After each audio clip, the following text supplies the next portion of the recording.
किस तरह से लिंक्ड है ये एफआईआर मेरे हाथ में है 2 जून। क्या हुआ था आपके मंदिर में? ये कासिफ काशी बनकर घुसने की कोशिश कर रहा था और फिर ये धर्मांतरण रैकेट कैसे लिंक कैसे है, ये मुझे समझाइए। ये लोग मेरी हत्या करने के लिए आए थे, इनके पास सर्जिकल ब्लेड थे, इनके पास साइनाइड थी। इन्हें पुलिस ने नहीं पकड़ा था, पुलिस ने इन्हें घुसने दिया था मंदिर में, मेरे लड़कों ने इन्हें पकड़ा था।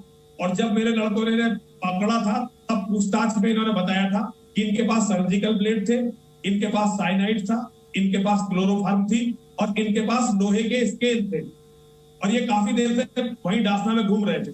ये एक गृह युद्ध हमारे सिर पर आ चुका है। लेकिन हिंदुओं के जो विचारक हैं, जो हिंदुओं के नेता हैं, वो सत्ताओं के कारण इतने पागल हो चुके हैं कि वे इसे स्वीकारना नहीं चाहते कि गृह युद्ध हमारे सिर पर खड़ा है। हमारी हालत बिल्कुल कश्मीर के ब्राह्मणों जैसी होने वाली है, बल्कि मैं गलत शब्द को बोल गया, कश्मीर के हिंदुओं जैसे होने वाली है कि हम बिना लड़े ही मरने वाले हैं। हम लड़ेंगे ही नहीं और मारे जाएंगे। उसमें एक धर्मांतरित व्यक्ति था जिसका नाम है विपुल विजय वर्गीय। वो धर्मांतरित व्यक्ति था। धर्मांतरित व्यक्ति जितना बड़ा जिहाद कर सकते हैं उतना बड़ा जिहाद पुराने मुसलमान नहीं कर सकते। ये मेरी अपनी पीड़ा है। मैं सबसे बड़े खतरे में हूँ पूरे भारत में। इस्लाम के इतिहास में उन्होंने इतना इनाम किसी के सिर पर नहीं रखा जितना मेरे सिर पर रखा है। रोज आतंकवादी पकड़े जा रहे हैं। मैं केवल उस लिंग को आपको बताना चाहता हूँ जो वो मुझे मारना चाहते हैं। बताइए। आखिरी सवाल है, क्योंकि मुझे पता आपको जाना है। आपकी हत्या का प्रयास का मामला और ये धर्मांतरण रैकेट, दोनों एफआईआर हैं, ये आपस में कैसे लिंक्ड हैं? यति नरसिंहानंद वही लोग हैं। ये उमर खालिद, जो उमर गौतम आज पकड़ा गया है, ये भी धर्मांतरित हिंदू है। इसने भी धर्म परिवर्तन किया। ये जिहाद को समझना पड़ेगा। देखिए, अगर आप इस्लाम की इन कड़ियों को नहीं जोड़ेंगे तो कभी भी आप सही निष्कर्ष पर नहीं पहुंच पाएंगे। आपको इन कड़ियों को जोड़ना पड़ेगा कि कैसे एक विपुल विजय वर्गीय जो केवल 3 साल पहले तक एक हिंदू था, एक मुस्लिम लड़की उसके जीवन में लाई गई और उसका धर्म परिवर्तन करवाया गया। धर्म परिवर्तन करवाने के बाद उसे इतना कट्टर मुसलमान बनाया गया कि वो एक पुजारी का, एक महंत का गला काटने के लिए मंदिर तक आ पहुंचा है। आपको ये भी तो देखना पड़ेगा कि धर्मांतरित लोगों से करवा क्या रहे हैं। ये उमर गौतम जो है, आप इसके पुराने वीडियो लिंक निकालिए। हो सकता है यूट्यूब से अब इसके लिंक हटा दिए जाए। इसके पुराने वीडियो लिंक निकालिए। ये सीधा जिहाद के लिए लोगों को संगठित कर रहा है। थोड़े दिन पहले तक हिंदू था, आज मुसलमान बन गया और लोगों से हमें ही मरवाने का प्रयास कर रहा है।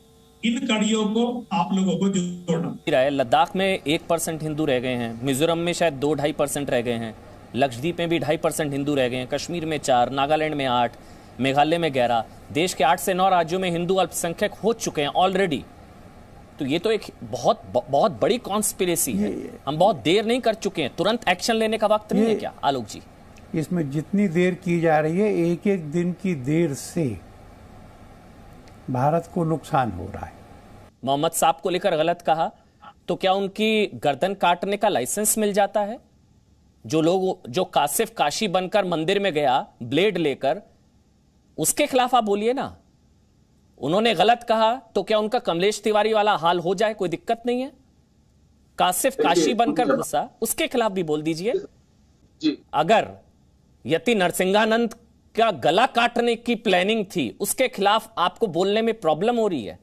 लेकिन वकार साहब, अगर कासिफ काशी बनकर घुसता है उनके मंदिर में और उनका गला काटने की साजिश होती है, आप उसके खिलाफ नहीं बोलेंगे? गलत है, लेकिन गला काटने का अधिकार नहीं मिलता आपके धर्म के लोगों को। कहते हैं ना, इस्लाम धर्म में तो कन्वर्जन की इजाजत ही नहीं है, उसको तो गलत माना गया है। फिर मैं उनके खिलाफ डिबेट कर रहा हूं तो मैं इस्लाम के खिलाफ कैसे हो गया?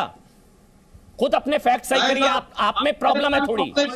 मैंने अब तक एक शब्द नहीं बोला मुसलमानों के खिलाफ। मैंने बोला कि ये जो धर्मांतरण वाले जिहादी हैं, ये जिन्ना छाप जिहादी धर्मांतरण वाले, उनके खिलाफ मैंने बोला है। हमारे वैज्ञानिकों ने दुनिया की सबसे बढ़िया मिसाइल बना दिया, हमारे डॉक्टरों ने सबसे बढ़िया वैक्सीन बना दिया, और हमारे नेता केवल तू मैं आरोप प्रत्यारोप और नूरा कुश्ती कर रहे। वो दुनिया का सबसे बढ़िया कानून क्यों नहीं बनाते? सांसदों को वेतन भत्ता किस बात के लिए मिलता है? फीता काटने के लिए मिलता है या बतौलेबाजी करने के लिए मिलता है? सांसदों का काम है बढ़िया कानून बनाना। और मुझे शर्म आती है, भारत में एक भी ऐसा कानून नहीं जिसपे हम सीना ठोक के कह सके हमने दुनिया का सबसे बढ़िया कानून बनाया। सारे के सारे कानून घटिया, और आज तक ये नेता बतौलेबाजी करते रहते हैं। अपनी आलोचना सबसे पहले करनी चाहिए इंसान को। अपनी आलोचना यह है कि इन जिहादियों की क्रूरता और हमारी मूर्खता की वजह से हिंदुस्तान में हिंदू 9 राज्यों में अल्पसंख्यक हो गए हैं। ये उनकी क्रूरता है, धूर्तता है और हमारी मूर्खता है। हमको अपने अंदर भी देखने की जरूरत है।